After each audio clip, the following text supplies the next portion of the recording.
It means you're clearly, purely only learning because HaKadosh Baruch Hu asked you to learn Torah. Welcome to Prism of Torah with Rebbe Saf Aaron Prisman, engaging Divrei Torah, packed with stories and practical insights. Find us wherever you get your podcasts or at prismoftorah.org.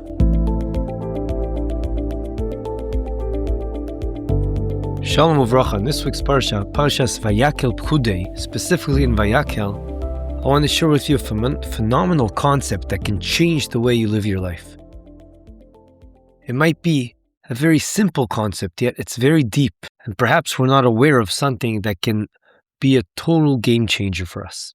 As well, I would like to end with a story that you see that if a person really puts this concept into action, it can make a major difference in his life. We know that in this week's Parsha, Parshas Vayakhel, it talks about the Mishkan and all the kelim, the vessels that are in the Mishkan. The main person involved in creating all these vessels and being in charge was Betzalel. He had special Ruach HaKodesh Hashem gave him to be able to have all the kavanas, all the thought process involved, and all the secrets involved in creating all these vessels. The Gemara in Brachos, Daf Nun Hey Amud Aleph, 55a, teaches that Hashem himself announces three things, not through a messenger, not a shaliach, not anyone, but Hashem himself. What are those three things? Famine, plenty, and a parnas tov. As the Gemara says, Amar B'Yechanan shlosha dvarim machriz alehem HaKadosh Baruch Hu be'atzmo ve'eluhen ra'av, when there's a situation of starvation, sova, sustenance, u'parnas tov. Parnas tov is often translated as a good leader, but that's not quite 100% correct. The root, the shorish of parnas, is the same as parnasa, sustenance. A parnas is really a provider.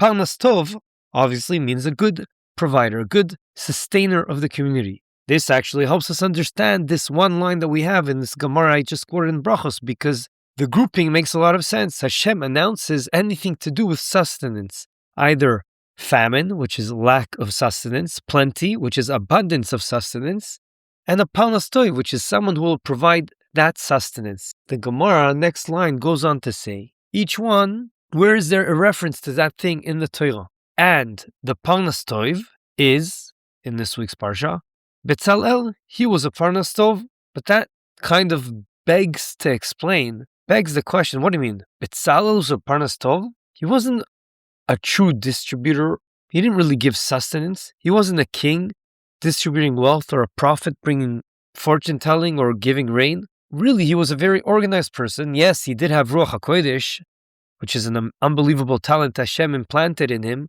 but he was pretty much a craftsman. Why is he called a parnas tov? What exactly did it provide?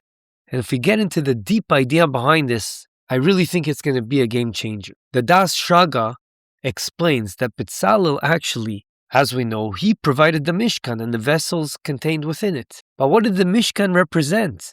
The Mishkan represented the Shechina, which really is the house and the source of all spiritual sustenance of Klal Yisrael in the world. Just like Moshe, Aaron, and Miriam were called Parnasim Tovim, because each one of them, through their merits, HaKadosh Baruch Hu provided a very unique and vital type of sustenance. We had the manna, the clouds of glory, and the well. Each one, in their merit, we got one of those things.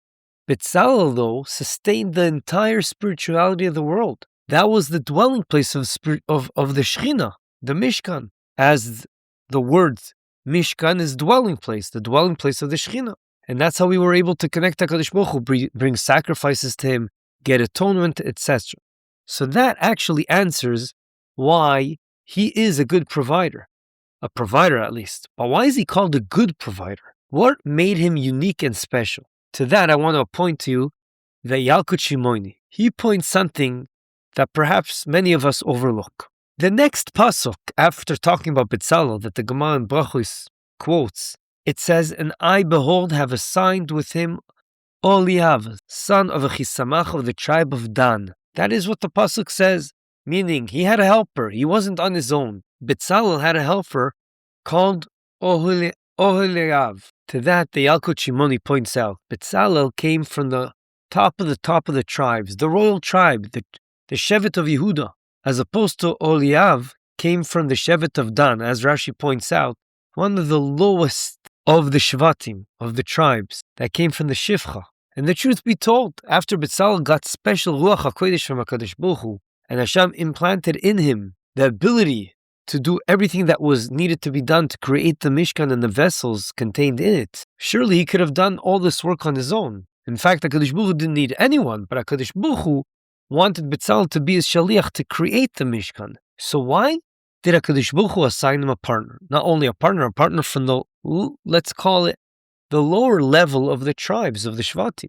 Avisachar Frand quotes of Chaim Zaitchik and explains the following. This was the test for Betzalel. Many people are happy to do very special, unique communal work as long as they get the credit on their own. Their name goes on the building or they get a special dedication.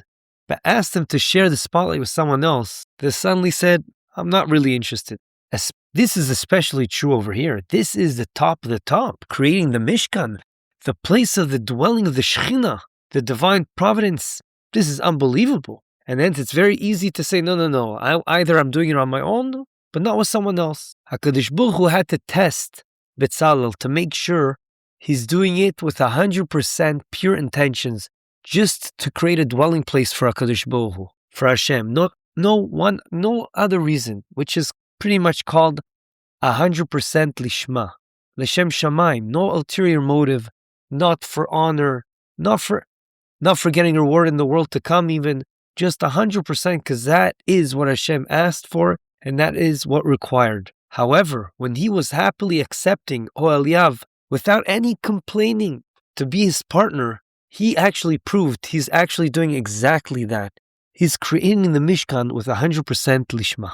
A true leader, a true king, is a melech. A melech is someone that serves, even if he has to work hard, he doesn't do what's best for him. That's a moishel. A moishel is someone that does whatever is best for him and uses all the power and everything he has by his fingertips to do whatever is best for him. But a melech is someone that's mishuabad to the am. He does whatever the nation requires. He doesn't really care about himself, but he cares about what's the best for the nation. That's a true person that works. That's avodas Hashem lishma. We all can know exactly what we're holding. Are we doing things because we know that is what Hashem is asking us to do? Or are we doing it to be in the glory, to get honor, or even to get reward, which is a decent level? But the highest level is to do something with 100% lishma, just because HaKadosh Baruch Hu asked us to do it. Perhaps this is a deeper meaning of what Reb Chaim Volozhin writes in his Sefer Nefesh HaChaim. He says that learning Torah lishma means l'shem ha-Torah, to learn for Torah. What does that mean, to learn for the sake of Torah itself? At first glance, that sounds a little bit repeating the question in an answer format. But through what we said about Betzalel, perhaps it becomes a lot clearer.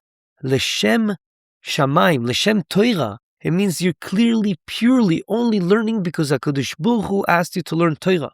And that does something in the world, not because you're going to get reward for it, not because you're going to get honor, but purely for the sake of meeting HaKadosh Baruch Hu's commandment of learning Torah, especially when we know Torah is what keeps the world going.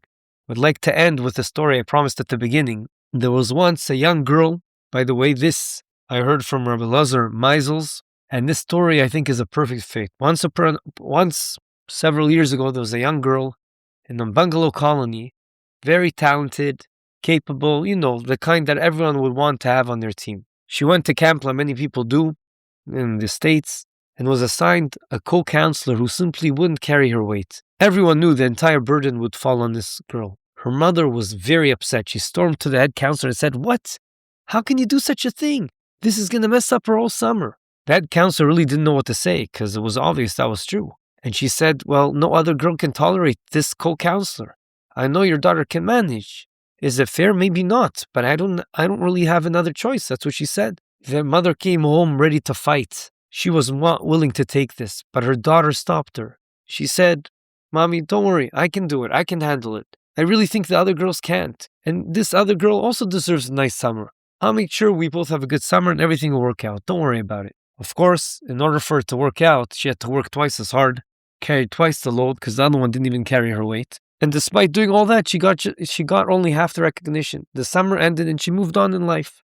Years later, many years later, a shidduch came up. The boy's family was uncertain They weren't sure if she was right for the family. One of the people they called to find out about this girl was that head counselor back in the day. And she said the following when they asked about her. She said, this head counselor said, well, she only worked for me one summer, but let me tell you a story.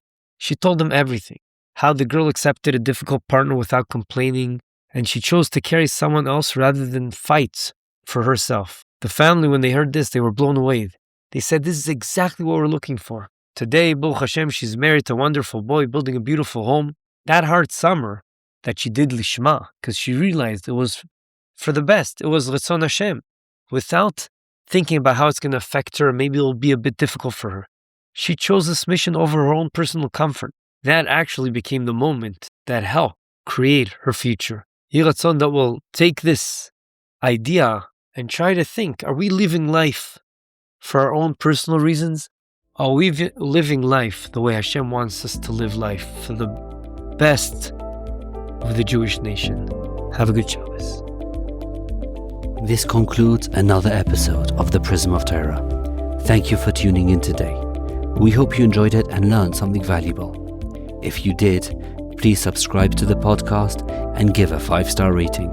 You can also find this podcast wherever you get your podcasts or our own website, prismoftorah.com, where we have a full archive of all our past episodes. We would like to thank Yona Vefa for the recording equipment and Eli Podcast Productions for handling all our post-podcast productions.